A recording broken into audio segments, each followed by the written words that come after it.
بسم اللہ الرحمن الرحیم الحمدللہ رب العالمین والصلاة والسلام علی خاتم النبیین۔ ناظرین محترم السلام علیکم ورحمۃ اللہ وبرکاتہ۔ پروگرام سیرت النبی صلی اللہ علیہ وآلہ وسلم کے ساتھ آپ کا میزبان ڈاکٹر محمود غزنوی اور میرے ساتھ تشریف فرما ہیں جناب شجاع الدین شیخ۔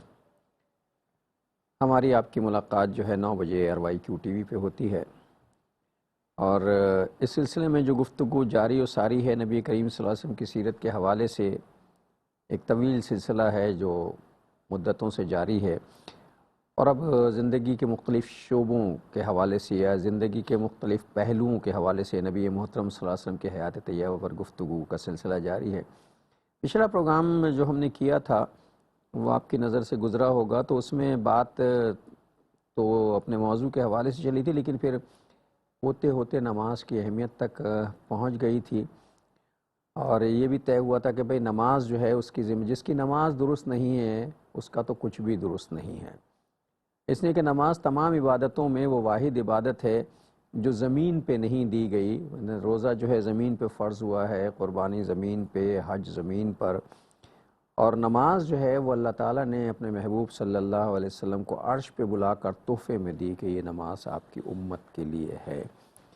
اور کہہ رہے ہیں نا کہ رسول اللہ صلی اللہ علیہ وسلم نے فرمایا تھا کہ مومن کی معراج ہے نماز۔ رسول اللہ کی معراج جو ہے وہ قرب تھا، اور بیت المعمور کا سفر تھا، سدرۃ المنتہا تھی، اللہ تعالیٰ سے گفت و شنید تھی، اور مومن کی معراج جو ہے وہ بھی اللہ تعالیٰ سے گفت و شنید ہے، لیکن یہ سجدے میں جا کے ہوتی ہے۔ نماز کے مختلف پہلوؤں پر گفتگو ہوئی تھی، تو میرا خیال ہے کہ ریکیپ لے کے یہیں سے ہم آغاز کرتے ہیں، پھر ہم اپنے موضوع کی طرف پلٹیں گے کہ رسول اللہ صلی اللہ علیہ وسلم بحیثیت معلم جو ہے آپ کا طریقہ کیا تھا۔ السلام علیکم۔ وعلیکم السلام ورحمۃ اللہ وبرکاتہ۔ کیسے مزاج؟ الحمدللہ، آپ خیریت سے ڈاکٹر صاحب؟ الحمدللہ، اللہ کا شکر ہے۔ موسم کے اثرات تھوڑے سے ہیں، وہ پورے اب چونکہ موسم تبدیل ہو رہا ہے، تو آپ حضرات میں سے بھی کچھ بس احتیاط تھوڑی سی کیجیے اور اللہ کا شکر ادا کیجیے کہ اللہ نے موسم دیکھنا نصیب کیے ہیں، ان موسموں کو ہمارے لیے برکتوں کا ذریعہ بنائے اور صحتوں کا ذریعہ بنائے۔ جزاک اللہ خیر ڈاکٹر صاحب۔ بسم اللہ الرحمن الرحیم، اللہم صلی علی محمد وعلی آل محمد وبارک وسلم۔ رب اشرح لی صدری ویسر لی امری واحلل عقدۃ من لسانی یفقہوا قولی واجعل لی وزیرا من اہلی، آمین یا رب العالمین۔ گزشتہ نشست میں غالب گفتگو ہماری جو رہی تھی وہ نماز ہی سے متعلق تھی۔ نبی اکرم صلی اللہ علیہ وسلم کے طریقہ تعلیم، طریقہ تدریس، طریقہ تربیت کے تعلق سے گفتگو ہوتی رہی، اور اسی کے تسلسل میں نماز کا ذکر بھی آ گیا تھا۔ پھر نماز کے بارے میں یہ ذکر بھی کہ سب سے پہلا سوال قیامت کے دن نماز کے بارے میں ہوگا، اور جس کی نماز درست اس کے باقی معاملات درست، جس کی نماز میں بگاڑ کمی کوتاہی کا معاملہ ہوگا اس کے باقی معاملات بھی بگاڑ کمی کوتاہی کا شکار ہو جائیں گے۔ یہ ذکر بھی آیا کہ فرد سے لے کے اجتماعیت تک نماز کا تقاضا ہے، چنانچہ حکمرانوں کا ذکر آیا تھا کہ جن کے بارے میں قرآن کریم میں ذکر ہے سورہ حج کی آیت نمبر 41 میں کہ الذین ان مکناہم فی الارض اقاموا الصلاۃ وآتوا الزکاۃ وامروا بالمعروف ونہوا عن المنکر، جنہیں ہم زمین میں اختیار دیں گے وہ نماز کا نظام قائم کریں گے۔ حکمرانوں کا معاملے سے نماز ادا کرنے کے لیے نماز کا نظام قائم کرنے کا، مساجد کی تعمیر ہے، خطبہ ہیں، معلمین ہیں، امام ہیں، مؤذنین ہیں، معلمین ہیں، ان کا اپوائنٹمنٹ گورنمنٹ کرے گی، اور ان کے وظائف کو جاری کرنا۔ پھر وقت کے حکمراں وہ جمعے کا خطبہ دیں، عید کا خطبہ دیں، عیدین کا خطبہ دے کر نماز بھی پڑھائیں، یہ مطلوب ہے اس میں۔ تو ہم نے بات کی تھی فرد سے لے کے اجتماعی سطح تک نماز کا قیام۔ پھر یہ ذکر بھی آیا کہ خشوع اور خضوع کا معاملہ، صرف نماز ادا کرنے کا تقاضا نہیں، نماز میں خشوع اور خضوع اختیار کرنے کی تلقین کی گئی۔ اس پر حدیث مبارکہ کا ذکر آیا تھا کہ 2 رکعت بندہ جو پورے اچھے اطمینان کے ساتھ ادا کرے اور اچھی طرح وضو کرے، خشوع خضوع کے ساتھ توجہ کے ساتھ ادا کرے، دنیا اور جو کچھ اس میں ہے اس سے زیادہ قیمتی یہ بات ہے۔ اللہ تعالی ہمیں اس کا یقین عطا فرمائے۔ کچھ مثالیں دی گئی تھیں، مثال میں یہ بھی بات پیش کی گئی تھی کہ ایک اسکول میں بچوں سے پوچھا کہ بیٹا نماز کون نہیں پڑھتا، تو بچے نے جواب دیا کہ سر جو کافر ہوتے ہیں وہ نماز نہیں پڑھتے، اور جو مر جاتے ہیں وہ نماز نہیں پڑھتے۔ بالکل، اور جو مر جاتے ہیں وہ نماز نہیں پڑھتے۔ تو زندہ ہو اور مسلمان ہو اور بے نمازی ہو، یہ ہونا نہیں چاہیے، ہو نہیں سکتا۔ تو بچہ کہتا ہے کہ یا تو کافر نماز نہیں پڑھتا، یا جو مر جاتا ہے وہ نماز نہیں پڑھتا۔ اب جو بے نمازی ہیں اور مسلمان ہونے کے دعوے دار بھی ہیں، ان کے لیے اس بچے کا یہ کامنٹ یا یہ بچے کا جواب بہت بڑا الارمی قسم کا ایک نقطہ ہے۔ اسی طرح ذکر آیا تھا کہ ہمارے پاس یہ میں اسمارٹ فون سامنے رکھا ہے، آپ کے پاس بھی ہے، ہم سب لوگ استعمال کرتے ہیں اسمارٹ فون، ہمیں اسمارٹ فون عام موبائل فون، ہمیں کالز آتی ہیں، مصروف ہوتے ہیں، ہم جواب نہیں دے پاتے، لیکن جیسی مصروفیت ختم ہوتی، کوئی میٹنگ ہو گئی اور مصروفیت ہو، جیسے اس سے فارغ ہوتے ہیں تو سب سے پہلے مسڈ کال کا جواب دیتے ہیں، اور جب تک مسڈ کالز کا چاہے رات 2 بجے جواب دینا پڑ جائے، جواب نہیں دے دیتے تب تک ہمیں چین نہیں آتا۔ ایک کال روزانہ آ رہی ہے، فجر میں، ظہر میں، عصر میں، مغرب میں، عشاء میں، دن میں 5 مرتبہ، اس کال کا میں جواب دے رہا ہوں یا نہیں، یہ ہمیں غور کرنا چاہیے، سوچنا چاہیے۔ ایک ذکر ہم نے کیا تھا، ہم چھوٹے تھے تو ایک اسٹیکر ہم دیکھتے تھے، تجھے نماز کی فرصت نہیں، تعجب ہے، یعنی بندے کے سامنے اللہ کی پکار موجود ہے، بندہ اللہ کی نعمتیں کروڑ ہا کروڑ استعمال کر رہا ہے، رب پکارتا ہے، بندہ جاتا نہیں ہے، تو تجھے نماز کی فرصت نہیں، تعجب ہے، یعنی مراد ہے، بڑے تعجب کی بات ہے، خالق کی پکار پر لبیک کہنے کا ٹائم نہیں، تو کیسا بندہ ہے؟ انا للہ و انا الیہ راجعون۔ یہ کچھ یاد آ رہا ہے مجھے کہ اس تعلق سے پچھلے نشست میں نماز کے حوالے سے زیادہ کلام ہوا تھا۔ اور یہ جو ابھی شجاع صاحب نے فرمایا نا کہ 2 رکعت جو ہے وہ پڑھ لی جائے خشوع و خضوع کے ساتھ، اس پر مجھے یاد آیا کہ بات نکلی کہاں سے تھی۔ بات اصل میں اس سے نکلی تھی کہ کثرت کی ضرورت نہیں ہے، بلکہ قلت میں توجہ ہونے کی اور خلوص ہونے کی ضرورت ہے۔ قرآن حکیم میں سورۃ المؤمنون ہے، 18ویں پارے کا آغاز اسی سے ہوتا ہے، وہاں اللہ تعالیٰ نے فرمایا کہ قد افلح المؤمنون الذین هم فی صلاتہم خاشعون، یقیناً فلاح پا گئے ایمان والے، کون؟ جو اپنی نمازوں میں خشوع اختیار کرتے ہیں۔ تو صرف نمازی کامیاب نہیں ہوں گے، وہ نمازی کامیاب ہوں گے جو اپنی نمازوں میں خشوع اختیار کرتے ہیں۔ خشوع کا لغوی مطلب تو جھک جانا ہے، مراد یہاں پر ہے اللہ کے سامنے بندہ دل کے ساتھ بھی جھکا ہو، رکوع سجدے میں بھی جھکا ہو، اور پوری زندگی میں بھی جھکا ہو، نماز اطمینان سے ادا کرنا۔ حدیث مبارک میں آتا ہے کہ بدترین چور وہ ہے جو نماز میں چوری کرتا ہے۔ عرض کی گئی یا رسول اللہ صلی اللہ علیہ وسلم، نماز کی چوری کیا بھلا؟ تو آپ نے فرمایا کہ نماز میں رکوع کو صحیح ادا نہ کرنا، سجدے کو صحیح ادا نہ کرنا، جلدی جلدی نماز ادا کرنا، نماز کی چوری ہے اور یہ بدترین چور ہے۔ تو خشوع خضوع کی توجہ دلائی گئی ہے، اور کامیاب ان اہل ایمان کو قرار دیا جا رہا ہے۔ آگے اور بھی صفات ہیں، ایک صفت کیا ہے؟ جو صرف نمازی نہیں ہے، نمازوں میں خشوع اور خضوع یعنی توجہ حاصل کر کے اور توجہ برقرار رکھتے ہوئے نماز کو ادا کرتے ہیں۔ اور یہ توجہ جو ہے وہ اچھا پہلے تو جو ہم پڑھ رہے ہوتے ہیں نا، وہ نماز نہیں ہوتی، کوشش ہوتی ہے، اس کے بعد وہ ہماری عادت بن جاتی ہے اور ہیبٹ میں تبدیل ہو جاتی ہے۔ یہ ہیبٹ جو ہے نماز بننے میں وقت لیتی ہے بہت زیادہ، اور یہ اسی وقت ہوتا ہے جب ہماری حضوری، یہ خشوع جو ہے، خشوع کا مطلب ہے حضوری، یعنی مکمل طور پر دل، دماغ، سوچ، ذہن سارے کے سارے جو حاضر ہو جائیں، اس حضوری کا نام نماز ہے۔ ہماری نمازوں میں حضوری تو ہوتی نہیں، ہم جیسے نیت باندھ کے کھڑے ہوتے ہیں تو سارا دن بھر کا حساب کتاب جو ہے وہ چلنا شروع ہو جاتا ہے۔ کوئی حساب کتاب میں لگا ہے، کوئی کرکٹ کے میچ میں لگا ہوا ہے، کوئی وکٹیں گرانے میں لگا ہوا ہے، کوئی کہیں، الا ماشاءاللہ سب نہیں، مگر یہ کہ یہ ہے، اور اس کی ایک بنیادی وجہ کیا ہے؟ اللہ کی عظمت کا دل میں کم ہونا۔ کس کے سامنے کھڑا ہوں؟ اگر رب کی عظمت دل میں ہو تو توجہ بڑھے گی۔ اچھا کیا تلاوت کر رہا ہوں پتہ ہی نہیں، الحمدللہ رب العالمین الرحمن الرحیم، وہ سپرمین کی رفتار سے پڑھتے چلے جا رہے، پتہ ہی نہیں کیا پڑھ رہے ہیں، کیوں؟ معلوم نہیں۔ میں آپ کو عرض کروں، بلکہ عجیب نکتہ ہے، یہ جتنی تیزی سے ہم لوگ قرآن پاک کی تلاوت عربی میں کرتے ہیں، قرآن پاک کا ترجمہ کھولیں اپنی زبان میں، مثلا اردو میں، اور اتنی تیزی سے پڑھ کے دکھا دیں، میں چیلنج کرتا ہوں کوئی نہیں پڑھ سکتا۔ اگر کوئی پڑھے گا تو اگلا بولے گا تیرے دماغ خراب ہو گیا، تو کر کیا رہے ہیں؟ ہاں، نہ دوسرے کہ جملوں کے بعد کومے آنے ہیں، فل اسٹاپ آنے ہیں، رکنا ہے۔ ہاں، اور لیکن جو پڑھ رہا ہے اردو میں اور جو سن رہا ہے اردو میں، دونوں کو اردو زبان آتی ہے نا۔ اب میں اس سے کہوں کہ جس تیز رفتاری سے بھائی تو اور ہم، تم اور ہم یہ تیزی سے قرآن پاک عربی میں پڑھتے ہیں کیونکہ ہمیں سمجھ نہیں آتی، اسی سپیڈ میں اپنی زبان میں کوئی کتاب پڑھ کے دکھاؤ تمہیں کتنا عجیب لگے گا، اور تمہارے برابر میں جس کو یہ کتاب کی زبان سمجھ آتی ہے مثلاً اردو، کتنا عجیب لگے گا، اس سے کہ ہمیں سمجھ آتی ہے، اس لیے ہم تیز رفتاری سے اور کوئی کتاب نہیں پڑھتے، قرآن پاک کو تیز رفتاری سے پڑھتے ہیں، فل سٹاپ کے بغیر پڑھتے ہیں، نان سٹاپ پڑھتے ہیں، کیونکہ پتہ نہیں کیا کہا جا رہا ہے۔ تو جب تک سمجھ نہیں آ رہی کہ میں تلاوت کیا کر رہا ہوں، تو سورہ فاتحہ کا ترجمہ تو ہم نے کئی مرتبہ ریکمنڈ کیا، بھائی یاد کرو، جن صورتوں کی تلاوت عموماً کرتے ہیں ان کا ترجمہ یاد کرو، ثنا کا ترجمہ یاد کرو، تعوذ کا ترجمہ یاد کرو، تسمیہ کا ترجمہ یاد کرو، رکوع سجود کی تسبیحات کا ترجمہ یاد کرو، التحیات کا ترجمہ یاد کرو، تو اب نماز میں توجہ بڑھے گی انشاءاللہ۔ اللہ کی عظمت، جو تلاوت کرو اس کا فہم، یہ اگر ہم کوشش کریں گے تو ہماری نمازوں میں خشوع و خضوع میں اضافہ ہوگا انشاءاللہ۔ اچھا، کئی چیزیں ایسی ہوتی ہیں کہ جن میں ایک صاحب نے کسی توجہ دلائی تھی، تو جب سے میں خود بھی اتنا کانشیس ہے، شیئر کر رہا ہوں آپ سے اس لیے کہ بالکل بے تکلفی کے ساتھ، اور اپنی جہالت کا بھی اعتراف کر رہا ہوں اس میں، کہ ایک صاحب نے توجہ دلائی تھی کہ صاحب یہ ہم درود ابراہیمی پڑھتے ہیں نا، اس میں ہم اکثر غلطی کرتے ہیں درود ابراہیم پڑھنے میں، چونکہ دو جگہ ہے اعلیٰ ہے عین سے، اور ایک جگہ آل وہ الف سے ہے، تو ہم جب ادا کر رہے ہوتے تو تینوں جگہ الف والا ساؤنڈ نکال رہے ہوتے ہیں، تینوں جگہ عین والی ساؤنڈ نکال رہے ہوتے ہیں۔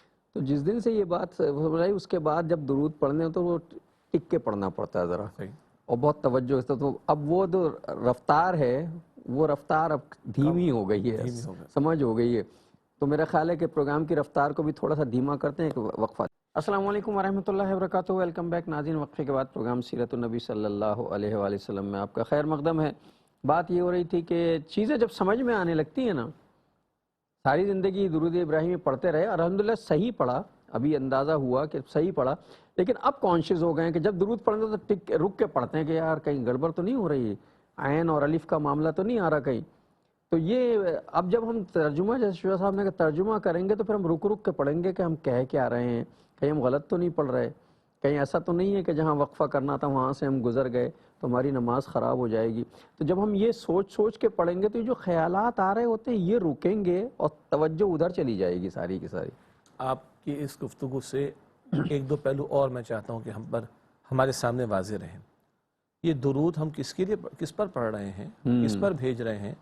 امام الانبیاء، خاتم الانبیاء، نبی مکرم صلی اللہ علیہ وآلہ وسلم پر۔ اللہ تعالیٰ کے بعد ہم پر سب سے بڑے احسانات نبی مکرم صلی اللہ علیہ وآلہ وسلم کے ہیں۔ ہمارے پاس تو کچھ ہے نہیں ان کو پیش کرنے کو، تو اب ہم اللہ تعالیٰ سے ہی دعا کرتے کہ اللہم صلی علی محمد وعلی آل محمد، اے اللہ تو نبی مکرم علیہ السلام پر رحمت نازل فرما، اور ان کی آل فقط اولاد نہیں بلکہ پیروی کرنے والے بھی اس میں شامل۔ تو یہ ہم حضور کے لیے اللہ تعالیٰ سے دعا کر رہے ہیں کہ اللہ تو ان پر رحمت نازل فرما، ہمارے پاس تو کچھ نہیں ہے۔ اب آپ مجھے بتائیے، کوئی خاندان کے افراد بیٹھے ہوں، کوئی نوجوان کسی بڑے کا ذکر کر رہا ہوتا ہے نا بعض مرتبہ کوئی ٹریبیوٹ بھی پیش کیا جاتا ہے، اداروں میں تو ہوتا ہے، کبھی کبھی خاندانوں میں بھی ہوتا ہے۔ ایسے بھی ہوا، ایک جگہ ایک صاحب نے درس کے لیے بلایا، اور اس کے بعد جو ہے انہوں نے کہا جی chief guest of the party, آج کی چیف گیسٹ کون ہے؟ آج کی چیف گیسٹ میرے ابا جان ہیں، اور ابا جان کو شیلڈ بھی پیش کی، یہ بھی کیا وہ بھی کیا۔ خیر اتنے تکلفات کی ضرورت بھی نہیں ہے، لیکن کہنے کا مطلب تھا کہ ان کا ایک آنر کیا اپنے والد صاحب کو۔ اب آپ مجھے بتائیے کہ وہاں پر وہ تیز رفتاری کے ساتھ کچھ الفاظ ادا کرتا اپنے ابا جان کی شان کے تعلق سے، تو کتنا برا لگتا۔ تو ہم جو تیز رفتاری سے درود شریف اگر پڑھ رہے ہیں، بلکہ یہاں یہ بھی میں عرض کروں کہ بعض اوقات گفتگو کے دوران میں جب نبی مکرم صلی اللہ علیہ وسلم کا ذکر خیر آتا ہے تو لوگ بہت تیز صلی اللہ علیہ وسلم پڑھتے ہیں۔ صلی اللہ علیہ وسلم کیا ہوتا ہے؟ اس میں لفظ اللہ بھی موجود ہے، وہ اللہ بھی غلط ہو گیا پڑھنے میں، لفظ اللہ اور صلی اللہ علیہ وسلم، بھئی کتنی انرجی لگ گئی میری، کتنا وقت لگ گیا۔ تو یہ بے ادبی ہے، اس سے بھی بچنا ہے۔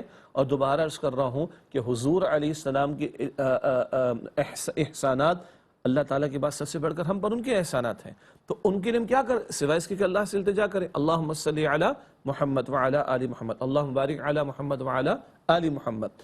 تو اس کو بھی سمجھیں کہ اگر میں تیزی سے پڑھتا ہوں تو یہ بے ادبی کے زمرے میں آئے گا۔ اچھا، سورہ فاتحہ میں کس کی تعریف بیان کرتا ہوں میں؟ اللہ تعالیٰ کی۔ ہم اپنے کسی ادارے میں اپنے ایک جونیئر کو، ایک کلرک کو اگر تیزی سے کچھ اپنے آفیسر کے بارے میں کہتا ہوا سنے تو غصہ آئے گا کہ نہیں آئے گا؟ اپنے چھوٹوں کو اپنے بارے میں تیزی سے کچھ کلام کرتے ہوئے سنے تو غصہ آئے گا کہ نہیں آئے گا؟ عدم توجہ کا معاملہ ہو تو غصہ آئے گا کہ نہیں آئے گا؟ اور نماز میں کس کے لیے ادا کر رہا ہوں؟ اللہ تعالیٰ کے لیے۔ کس کی تعریف اور توصیف کر رہا ہوں؟ اللہ سبحانہ و تعالیٰ کی، اور میں تیز رفتاری سے پڑھ جاتا ہوں تو یہ بھی بے ادبی اور اس طرح کی اس زمرے میں نہ آ جائے، غور کرنا چاہیے۔ بات سے بات آگے بڑھتی ہے تو دو باتیں اور، نماز میں خشوع اور خضوع کیسے اختیار کیا جائے؟ اللہ کے نبی مکرم صلی اللہ علیہ وسلم نے ارشاد فرمایا، جب بھی نماز کے لیے کھڑے ہو تو ایسے نماز ادا کرو کہ گویا تمہاری زندگی کی آخری نماز ہو۔ پھر پتہ نہیں رب سے لو لگانے کا موقع ملے نہ ملے، پھر سجدے کا موقع ملے نہ ملے، اس احساس کے ساتھ نماز ادا کرو کہ شاید زندگی کی آخری نماز ہو۔ تو جب ہم یہ خیال رکھیں گے انشاءاللہ ہماری نماز میں خشوع اور خضوع میں اضافہ ہوگا۔ ابھی میں عرض کر رہا تھا کہ تیزی سے جو ہم پڑھتے تو بے ادبی کے زمرے میں آ جائے گا۔ اللہ کے نبی مکرم علیہ السلام کی تلاوت کا معمول کیا تھا؟ صحابہ کرام رضی اللہ عنہ اجمعین نقل فرماتے ہیں کہ آپ صلی اللہ علیہ وآلہ وسلم کی تلاوت کا معمول اس انداز سے تھا، الحمدللہ رب العالمین، رکتے، وقف فرماتے، الرحمن الرحیم، وقف فرماتے، مالک یوم الدین، وقف فرماتے، ایاک نعبد و ایاک نستعین، وقف فرماتے نہیں رک جاتے۔ یہ حضور علیہ السلام کی تلاوت کا معمول نقل ہوا ہے، اور ہمارا معاملہ یہ ہے کہ ایک ہی سانس میں سورہ فاتحہ، پوری سورہ فاتحہ، پوری سورہ فاتحہ، اور اس کو کمال کہا جاتا ہے۔ جناب مولوی صاحب کا، قاری صاحب کا کیا کمال کا گلا ہے، وہ یہ کمال کا گلا نہیں ہے۔ اللہ کے نبی علیہ السلام کا معمول تو یہ تھا کہ آپ ایک ایک آیت پر رکتے تھے صلی اللہ علیہ وسلم۔ قرآن پاک ہمیں فرماتا ہے وَرَتِّلِ الْقُرْآنَ ترتیلا، قرآن حکیم کو ترتیل کے ساتھ ٹھہر ٹھہر کر تلاوت کرو۔ یہ ہم خیال نہیں رکھتے تو خشوع خضوع پیدا نہیں ہوتا، توجہ پیدا نہیں ہوتی، اور جب توجہ پیدا نہیں ہوتی تو باقی چیزیں توجہ حاصل کر جاتی ہیں، اور جس مقصد کے لیے نماز میں کھڑے ہوتے ہیں وہ مقصد عام طور پر حاصل ہوتا ہوا نظر نہیں آتا۔ ایک ایسی عجیب بات ہے ابھی شجاع صاحب جب درود کے بارے میں کہ درود کیا ہے، دراصل ایک دعا ہے، تو عجیب بات ذہن میں آئی کہ اللہ تعالیٰ نے بڑا کمال کیا ہم پر، بڑا رحم کیا۔ ایک تو ہمیں یہ سکھایا گیا ہے کہ کوئی اگر کسی کو کوئی تحفہ بھیجے تو جواباً تحفہ دینا چاہیے، اور یہ ہوتا ہی ہے کہ کوئی کسی کو کچھ دے تو دوسرے اس سے کچھ بڑھ کر ہی دیتا ہے۔ کوشش کرتا ہے اگر آپ نے کسی کو فرض کیجیے کہ ایک مٹھائی کا ڈبہ بھیجا تو وہ سوچتا ہے اس سے ذرا بڑا والا ڈبہ بھیج دیا جائے۔ تو حل احسان جزاء الاحسان، حل جزاء الاحسان، حل جزاء الاحسان الا الاحسان، بالکل، حل جزاء الاحسان الا الاحسان، احسان کا بہترین بدلہ تو احسان ہی ہے۔ اللہ نے کیسا اہتمام کر دیا ہم لوگوں کے لیے کہ ہم رسول اللہ صلی اللہ علیہ وسلم پر درود بھیجیں، اور یہ درود پیش بھی ہوتا ہے آپ کے، اور بائی نیم آتا ہے کہ فلاں بن فلاں نے یہ درود جو ہے بھیجا ہے۔ تو جب ہم رسول اللہ کی بارگاہ میں دعا کا تحفہ بھیجتے ہوں گے تو کیسے ممکن ہے کہ رسول اللہ صلی اللہ علیہ وسلم اپنے امتی کے لیے جواباً دعا نہ کرتے ہوں؟ بالکل۔ تو اللہ تعالیٰ نے ایسا بندوبست کر دیا ہے، اب جو رسول اللہ کی دعا اگر کسی کو مل جائے تو اس کی تو بخشش ہو جائے گی۔ تو اللہ تعالیٰ نے ہمارے گناہوں کے ازالے کا ایک بہترین بندوبست کیا ہوا ہے۔ حدیث مبارک میں آتا ہے نا کہ جو نبی اکرم صلی اللہ علیہ وآلہ وسلم پر ایک مرتبہ درود بھیجتا ہے اللہ تعالیٰ 10 مرتبہ اس پر رحمت نازل فرماتا ہے۔ اللہ کی رحمت کی ایک نگاہ کتنی بڑی بات، ایک دفعہ درود پڑھو اللہ تعالیٰ 10 مرتبہ رحمت نازل فرماتا ہے۔ اسی طرح 10 ہر درود پڑھنے پر ایک درجہ اس کا بلند ہوتا ہے، نیکی اس کے لیے لکھی جاتی ہے۔ تو یہ تو ہمارے فائدے کی بات ہے، لیکن اللہ کے رسول علیہ السلام سے محبت کا بھی تو تقاضا ہے کہ ہم تو کچھ ان کے احسانات کا بدلہ نہیں چکا سکتے، ہاں ان سے محبت، ان کی اطاعت اور ان کی اتباع اور ان کی نصرت، یہ سارے تقاضے تو رہیں گے۔ البتہ عرض کرنا مقصود یہ تھا ہم تو کچھ نہیں کر سکتے نا پیش ان کو، تو اب اللہ سے التجا کریں جس نے اپنے رسول کو رسول بنا کر بھیجا ہے صلی اللہ علیہ وسلم، کہ اللہ تو ان پر رحمت نازل فرما، تو ان کو برکت عطا فرما، ان کو بھی اور ان کی آل نبی اکرم علیہ السلام کے گھرانے کے تعلق سے قرآن پاک میں بھی ہے اور احادیث مبارکہ میں بھی۔ قرآن پاک میں سورۃ الاحزاب کا مطالعہ کر لیں، ازواج مطہرات کا ذکر آتا ہے، ان کو اہل بیت کہا گیا، تو اہل بیت میں ازواج مطہرات بھی یعنی حضور علیہ السلام کی بیویاں بھی شامل، اور پھر احادیث مبارکہ سے سیدنا علی، سیدہ فاطمہ الزہرا رضی اللہ تعالی عنہما، سیدنا حسن اور حسین رضی اللہ تعالی عنہما بھی احادیث کی روشنی میں اہل بیت میں شامل۔ اور ایک روایت میں اللہ کے رسول مکرم علیہ السلام نے حضرت سلمان فارسی رضی اللہ تعالی عنہ کے بارے فرمایا کہ سلمان ہمارے اہل بیت میں سے ہیں۔ تو قرآن پاک اور احادیث مبارکہ کو جمع کریں تو ازواج مطہرات، سیدنا علی، سیدہ فاطمہ، سیدنا حسین، سیدنا حسن اور سیدنا حضرت سلمان فارسی رضی اللہ تعالی عنہ مجمعین، یہ سب اہل بیت میں شامل ہیں۔ یہ وسیع تر تصور آیات قرآنی اور احادیث مبارکہ کی روشنی میں اہل بیت کا بھی ہمارے سامنے آتا ہے۔ تو یہ تو جناب نماز کے حوالے سے، جو کہ پچھلا پروگرام نماز کے حوالے تو ریکیپ سے پھر بات وہی آگے بڑھ گئی، اور اسی کو، اور میرا خیال ہے کہ ایسی باتیں ہوتی رہنا چاہیے وقتاً فوقتاً، اس سے ہمارا ایمان بھی تازہ ہوتا ہے اور ہماری جو کجی آ جاتی ہے نا مزاج میں وہ بھی دور ہوتی ہے۔ نماز بڑی غیر معمولی چیز ہے، اور میں نے ایک جملہ کہا تھا کہ جس کی نماز ہی بہتر نہیں ہے، جس میں بھی شامل ہوں، تو پھر تو اس کا کچھ بھی بہتر نہیں ہوگا۔ تو کوشش تو یہ کرنی چاہیے کہ نماز، چونکہ اللہ سے سب سے زیادہ قرب اگر کہیں حاصل کیا جا سکتا ہے تو نماز ہے، اور ہمیں تو سکھایا یہی گیا۔ ہم مارے پھر رہے ہوتے دنیا بھر میں اپنے مسائل کا حل کریے، اور ہمیں تو رسول اللہ نے یہ سکھایا کہ کوئی موقع بھی آ جائے تو 2 رکعت نماز پڑھ کے کھڑے ہو جاؤ، صلاۃ الحاجت، اور اللہ سے مانگ لو، اور پھر دیکھو کیا ہوتا ہے۔ بالکل، یعنی قرآن پاک میں ہے نا، سورۃ البقرہ کی آیت نمبر 153 مشہور آیت ہے، سب کو یاد آ جائے گی، یا ایھا الذین آمنوا استعینوا بالصبر والصلاۃ ان اللہ مع الصابرین۔ اے ایمان والو، صبر اور نماز کے ذریعے اللہ تعالیٰ کی مدد حاصل کرو، بے شک اللہ تعالیٰ صبر کرنے والوں کے ساتھ ہے۔ تو اللہ تعالیٰ کی مدد کے حصول کے لیے صبر کی تلقین، اور اللہ تعالیٰ کی مدد کے حصول کے لیے نماز کی تلقین کی جا رہی ہے۔ اور نماز نبی اکرم صلی اللہ علیہ وسلم کا مستقل وظیفہ تھا۔ ہم پر تو 5 فرض ہیں، حضور نے پوری زندگی تہجد کی نماز کا اہتمام فرمایا، 1/3 رات، آدھی رات، 2/3 رات کی حد تک۔ پھر اللہ کے نبی علیہ السلام، جیسے صلاۃ الحاجت کا آپ نے ذکر فرمایا، کوئی مشکل آ گئی، کوئی پریشانی آ گئی، صلاۃ الحاجت 2 رکعت ادا کرو، اللہ تعالیٰ سے دعا کرو۔ اور مواقع دیکھیں، یہ حضور کا مستقل وظیفہ ہے صلی اللہ علیہ وسلم۔ ہمارے اکثر وظائف پڑھنے والے بتائے جاتے ہیں، حضور کے اکثر وظائف کرنے والے ملتے ہیں، گو کہ حضور نے اذکار اور دعائیں بھی تعلیم فرمائی ہیں، اور ہم قائد اب اہتمام بھی کرتے ہیں، لیکن عموم کے اعتبار سے ایک فرق بتا رہا ہوں۔ ہمارے عام طور پر وظائف پڑھنے والے بتائے جاتے ہیں، حضور علیہ السلام کے وظائف کرنے والے نظر آتے ہیں۔ بارش نہیں ہو رہی تو نماز، بارش بہت طوفانی ہو گئی، شدید ہو گئی تو نماز، سورج گرہن ہے تو نماز، چاند گرہن ہے تو نماز، دشمن کا خوف ہے تو نماز، حاجت ہے تو نماز، سفر پر جا رہے آغاز نماز، سفر میں کہیں پڑاؤ ڈالا تو 2 رکعت نماز، نفل کی بات ہو رہی، دوبارہ سفر شروع کر رہے تو نماز، گھر واپس آ گئے تو نماز۔ کوئی موقع بتا دیں جہاں مستقل نماز کا وظیفہ نبی صلی اللہ علیہ وسلم کے طرز عمل میں نظر نہ آئے۔ اور میں پوری دیانتداری کے ساتھ عرض کروں، آج کل، اور ہم یہاں بیٹھ کے مذمت بھی کر دیتے ہیں، ہر طرح کے لوگ مارکیٹ کے اندر آ گئے، یہ پڑھ لو، یہ پڑھ لو، وہ پڑھ لو، نہ خود پابند شریعت ہوتے ہیں، نہ ان کے پاس جانے والے پابند شریعت ہوتے ہیں، نہ نماز کا اہتمام ہے، نہ نبی مکرم علیہ السلام کی دیگر تعلیمات کا اہتمام ہے، لیکن پڑھنے پڑھانے نہ جانے کے ان چکروں کے اندر لگے ہوئے، دوسروں کو بھی لگا کے رکھا ہوا ہے۔ اس تعلق سے بھی غور کرنے کی ضرورت ہے۔ حضور علیہ السلام حیات طیبہ کے آخری ایام، کچھ امراض کا بھی، مرض کا بھی معاملہ تھا، اللہ کے پیغمبر علیہ السلام 2 افراد کا سہارا لے کر مسجد کے لیے تشریف جاتے تھے، نماز کے لیے مسجد تشریف لے جاتے تھے۔ امام الانبیاء کو تو معاف نہیں، یعنی انہوں نے تو اہتمام کیا، حالانکہ یہ معذوری و مجبوری تھی، جس میں عذر ہے، عذر تھا، اس عذر میں بڑی گنجائش نکلتی جی۔ تو حضور نے تو تمام نمازوں کا آخری مرحلے تک، زندگی کے آخری لمحہ تک اہتمام کیا، اور آج کچھ ایسے لوگ نظر آ جائیں کہ ان کو نماز بھی معاف ہو، ان کو سنت کی اتباع بھی معاف ہو، اور نہ جانے پتہ نہیں کے چکر میں قوم کو بے وقوف بنا کر لگا رکھا ہے۔ ناظرین ایک وقفہ لے لیتے ہیں، پھر آگے بات کریں گے۔ السلام علیکم ورحمۃ اللہ وبرکاتہ، ویلکم بیک ناظرین۔ وقفے کے بعد پروگرام سیرت النبی صلی اللہ علیہ وآلہ وسلم میں آپ کا خیر مقدم ہے۔ ابھی ایک نیا پہلو نکل آیا ہے گفتگو کرنے کا۔ شجاع صاحب نے کہا کہ لوگوں کو وظائف بتائے جاتے ہیں، یہ پڑھ لو، یہ پڑھ لو۔ وظائف پڑھنے چاہیے، بے شمار وظائف رسول اللہ، وظائف سے دعائیں ہیں جو رسول اللہ نے بھی سکھائی ہیں، اور جنہیں پڑھنا چاہیے، اس میں برکت بھی ہے۔ جو رسول اللہ نے سکھائی ہیں بہت بابرکت چیزیں، ظاہر ہے ہماری تربیت وہیں سے ہوئی، لیکن عموماً یہ دیکھنے میں آیا، شجاع صاحب صحیح کہہ رہے ہیں، فرما رہے ہیں کہ آپ نے دیکھا ہوگا کہ وہ اتنی مرتبہ یہ پڑھ لو تو تمہارے گھر میں جو ہے دولت برسنا شروع ہو جائے گی، چھت ٹوٹ جائے گی اور نوٹ برسنا شروع ہو جائیں گے۔ یعنی قرآن کو ہم نے صرف اس کا ذریعہ بنا لیا ہے کہ اس سے دولت جو ہے وہ آئے گی، اس سے یہ آئے گا، یہ پڑھ لو۔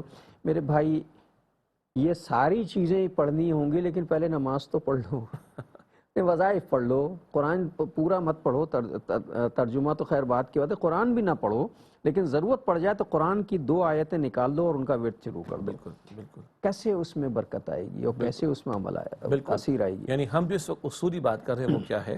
آپ نے بھی اس کا ذکر فرما دیا۔ ایک وہ اذکار ہیں، دعائیں ہیں، حتیٰ کہ صورتیں ہیں قرآن پاک صورتیں کی ہیں۔ جو خود اللہ کے پیغمبر نے تعریف فرمائی ہے صلی اللہ علیہ وسلم۔ ہم بھی اہتمام کرتے ہیں، ہم ذکر بھی کرتے ہیں کہ بھی رات کو سوتے ہوئے سورہ اخلاص بھی ہے، سورہ فلق بھی ہے، سورۃ الناس حضور نے تلاوت فرمائی۔ اس سے بڑھ کر کوئی ورد کیا ہوگا، یہ وظیفہ کیا ہوگا؟ ہر فرض نماز کے بعد آیت الکرسی ہے، ہر فرض نماز کے بعد سورۃ الفلق اور سورۃ الناس ہے، تسبیح فاطمہ ہے، رات کو سوتے ہوئے تسبیح فاطمہ ہے، دیگر اذکار اور دعائیں ہیں۔ اس کا معمول بنانا یہ چاہیے۔ تو حضور کا معمول ہے نا صلی اللہ علیہ وسلم۔ اسی طرح تلاوت کے لیے رات کو آپ نے فرمایا کہ سورہ ملک کی تلاوت کیا کرو، جمعے کی سورہ کہف کی تلاوت آپ نے فرمائی۔ ہم ان کی بات کر رہے ہیں، لیکن ہم جو دوسری بات کر رہے ہیں وہ لوگ ہیں کہ جو اپنے انداز سے کچھ نہ کچھ بتاتے رہتے ہیں اور پیسے بھی بٹورتے ہیں جی، اور تقاضے بھی کرتے ہیں، اور خود بھی شریعت کے پابند نہیں ہوتے، اور ان کے پاس آنے والوں کو بھی شریعت کی کوئی پابندی کی تلقین نہیں کرتے۔ یہ ہے جہاں ہمارا ریڈ سگنل بج جانا چاہیے، الارم بج جانا چاہیے کہ معیار نبی مکرم علیہ السلام کی ذات اور معیار اللہ تعالیٰ کی کتاب ہے۔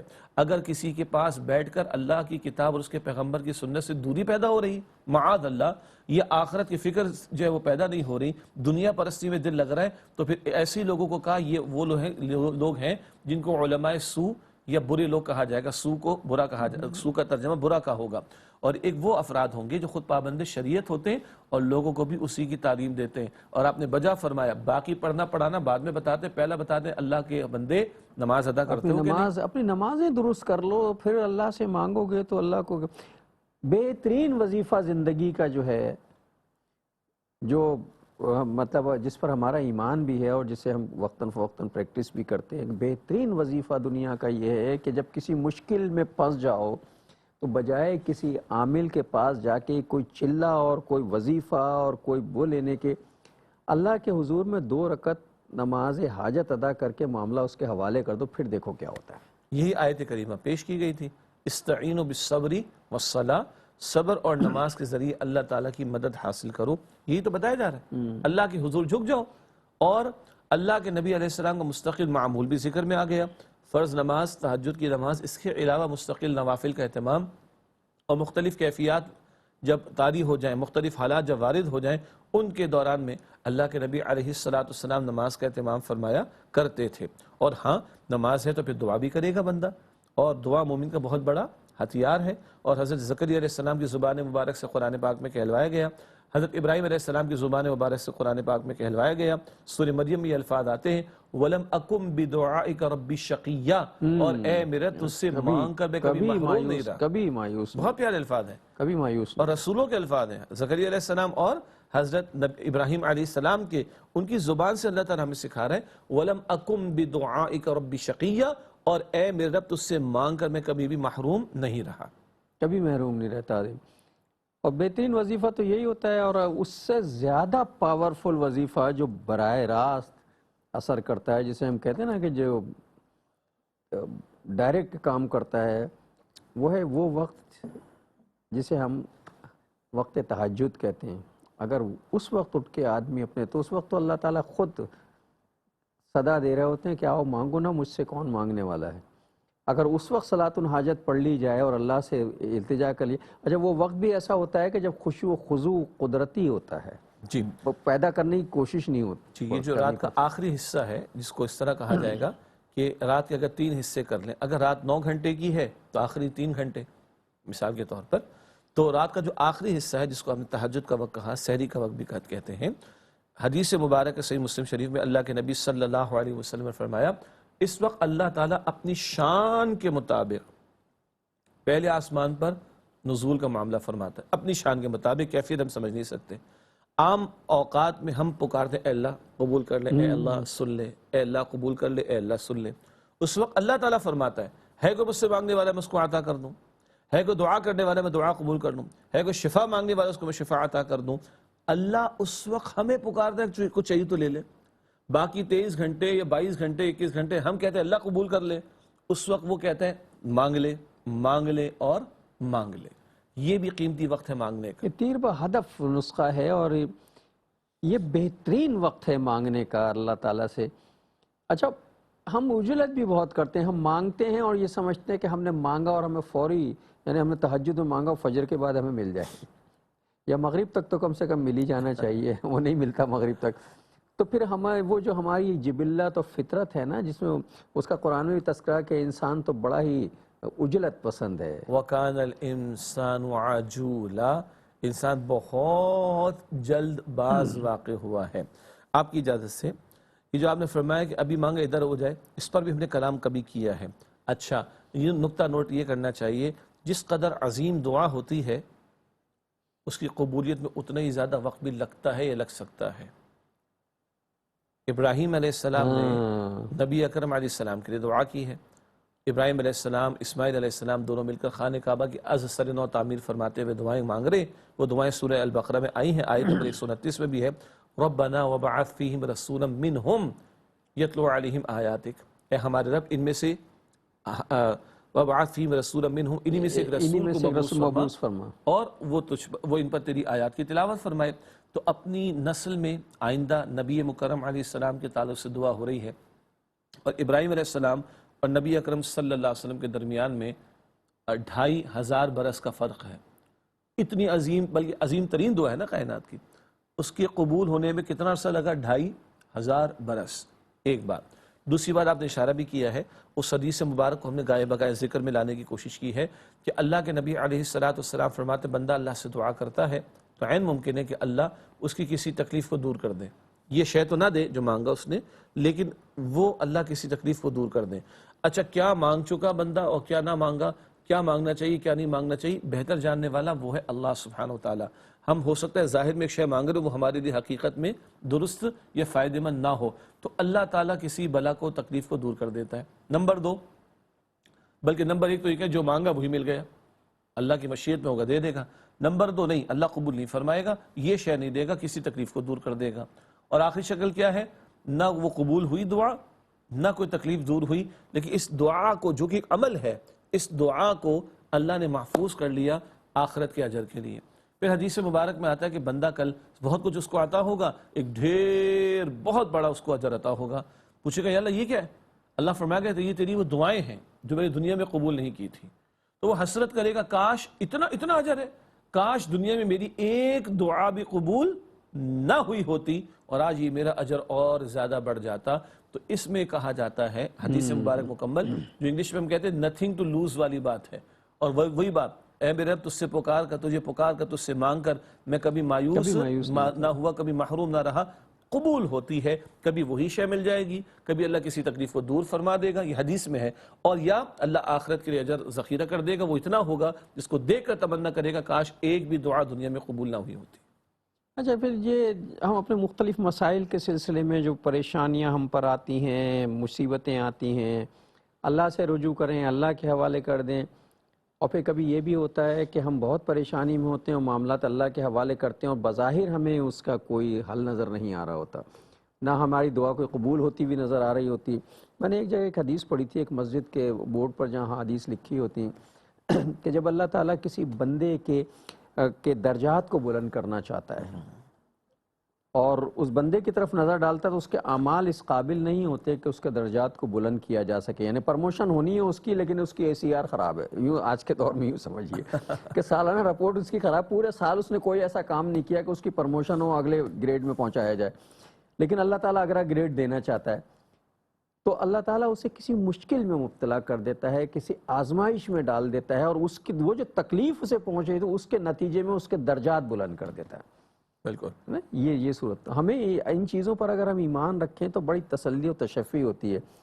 اب اس کے چونکہ پروگرام کا وقت ختم ہو رہا ہے، بات بہت آگے چلی گئی اور جانی چاہیے، تو میرے خیال ہے آج کی حدیث سے ہدیہ کروا دیتے ہیں، اس کے بعد پھر اگلا پروگرام یہاں سے شروع کریں گے. ماشاءاللہ، یہ بہت قیمتی بات آپ کی طرف سے آ گئی اسی حدیث مبارک میں کہ وہ بلند مقام بندے کے عمل سے اس کو نہیں ملنے والا، تو اللہ امتحان میں ڈالے، صبر کرے تو بندہ وہاں تک پہنچ جاتا ہے. پھر وہی بات کہ رب کے فیصلے پر راضی رہو تو کبھی لوز نہیں کرتے. حدیث مبارک میں اللہ کے نبی مکرم صلی اللہ علیہ وآلہ وسلم نے ارشاد فرمایا ہے کہ جو چاہتا ہے کہ اس کے رزق اور عمر میں اضافہ یعنی برکت ہو جائے، اللہ کے پیغمبر علیہ السلام فرمایا کہ اس کو چاہیے کہ صلہ رحمی کا معاملہ کرے، رشتہ داروں کا حق ادا کرنے کی کوشش کرے.